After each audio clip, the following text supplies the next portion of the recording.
এই মুহূর্তে নির্বাচন কমিশনে আছেন সহকর্মী আব্দুল্লাহ শাফি। সরাসরি যাচ্ছি তার কাছে।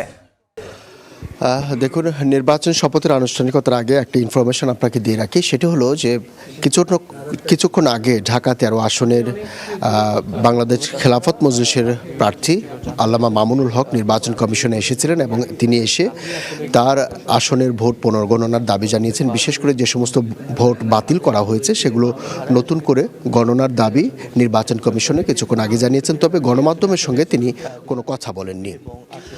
আর দ্বিতীয়ত হচ্ছে যে বিষয়টি, এখন তো যেহেতু নির্বাচন কমিশন সরকারিভাবে সংসদ সদস্যদের ফলাফল প্রকাশ করেছেন, নির্বাচনের ফলাফল প্রকাশ করেছেন, এখন পরবর্তী প্রক্রিয়াগুলো কীভাবে হবে, শপথ গ্রহণ অনুষ্ঠান, তারপর মন্ত্রিপরিষদ গঠন, এই বিষয়গুলো নিয়ে আলোচনা হচ্ছে। আমরা যতদূর জানতে পেরেছি যে শপথ গ্রহণ প্রক্রিয়া হয়তো 2-1 দিনের মধ্যেই শুরু হবে। নির্বাচন কমিশন সেই নিয়ে তো কাজ করছেন, পাশাপাশি যে সংসদ সচিবালয় এই নিয়ে প্রস্তুতি একটা নিয়েছেন যে সংসদ সচিবালয় সেই শপথ গ্রহণ অনুষ্ঠান কীভাবে করা যায় সেই তা নিয়ে ব্যস্ত। এখন পর্যন্ত যেটি জানতে পেরেছি, যে প্রশ্নগুলো আসছে যে শপথ আসলে কে পড়াবেন, যেহেতু সংবিধান অনুযায়ী স্পিকার এবং ডেপুটি স্পিকার করানোর কথা ছিল, তাদের যেহেতু এখন অনুপস্থিতি, স্পিকার নেই, স্পিকার পদত্যাগ করেছেন, তারপর ডেপুটি স্পিকার কারাগারে, তাদের অনুপস্থিতিতে আসলে এই শপথ কার্যক্রম, সংসদ সদস্যের শপথ কার্যক্রম কে করাবেন।